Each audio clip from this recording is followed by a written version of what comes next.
Chicken ডাক bungalow.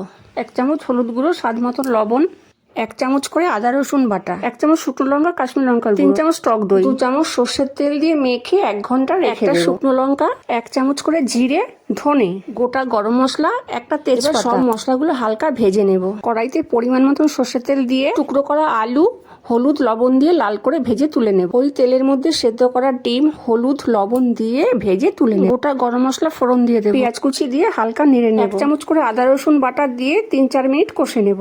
এবার marinate করা চিকেন দিয়ে দেব। 1 চামচ কাশ্মীরি লঙ্কার গুঁড়ো দিয়ে ভালো করে কষে নেব। এবার ভাজা আলু দিয়ে 3-4 মিনিট কষে নেব। ভেজে রাখা গুঁড়ো মশলা দিয়ে 6-7 মিনিট কষে নেব। ভালোভাবে কষানো হয়ে গেছে। এবার পরিমাণ মতন গরম জল দিয়ে ঢেকে দেব। 5 মিনিট পর ঢাকনা খুলে ডিম আর সামান্য লবণ দিয়ে গ্যাস কমিয়ে ঢেকে দেব। 10 মিনিট পর হাফ চামচ গরম মশলার গুঁড়ো দিয়ে একটু নাড়াচাড়া করে গ্যাস অফ করে ঢেকে দেব। রেডি চিকেন ডাক বাংলো।